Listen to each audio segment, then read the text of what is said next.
পায়রা যে বন্দরটার কথা বলা হয়েছে যে 17 বছর যে ফেসিস যে সরকার তারা বিভিন্ন প্রজেক্ট করতো শুধুমাত্র দুর্নীতি করার জন্য, নামে বেনামে শুধু প্রজেক্ট হতো।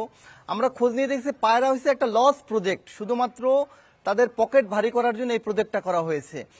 এই যে অন্তর্বর্তীকালীন সরকার যারা ছিল তাদের কাছে আমরা প্রত্যাশা ছিল যে তারা এইগুলো ভালোভাবে ইনভেস্টিগেশন করবে, এটা একটা প্রপার বিচারের আওতায় আনবে। তারা অনেক ক্ষেত্রে এই জায়গাটা ব্যর্থ হয়েছে।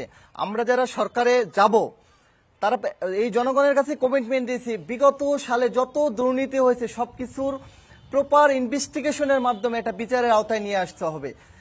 যদি বিচারের আওতায় না আনা হয় তাহলে যারা আবার ক্ষমতায় যাবে তারা সেম কাজটাই করবে এবং পরবর্তীতে আবার একটা অভ্যুত্থানের জন্য মানুষের জীবন দিতে হবে। মোহাম্মদ ওয়াটার ট্যাঙ্ক, যা পানিকে রাখে শতভাগ বিশুদ্ধ। এন মোহাম্মদ ওয়াটার ট্যাঙ্ক, বিশুদ্ধ পানির ব্যাগ। জনগণের প্রতিশ্রুতি দিবে, এরকম একটা অঙ্গীকারনামা হওয়া উচিত। এই অঙ্গীকারনামায় তারা সাইন করবে। যদি এটা প্রতিশ্রুতি তারা রক্ষা করতে না পারে তাহলে আগামী নির্বাচনে তারা আর প্রতিদ্বন্দ্বিতা করতে পারবে না, এমন নিয়ম করা উচিত। আমরা মিষ্টি মিষ্টি কথা বলবো, নানান বুলি শোনাবো, তারপর জনগণের ভোট নিব, 5 বছরের আর ক্ষমতার কাছে থাকবো আর জনগণের কাছে আসবো না। এইটা না হয়ে এরকম একটা অঙ্গীকার হওয়া উচিত। যদি এই অঙ্গীকার ভঙ্গ করে তাহলে সে আর নির্বাচনে অংশগ্রহণ করতে পারবে না।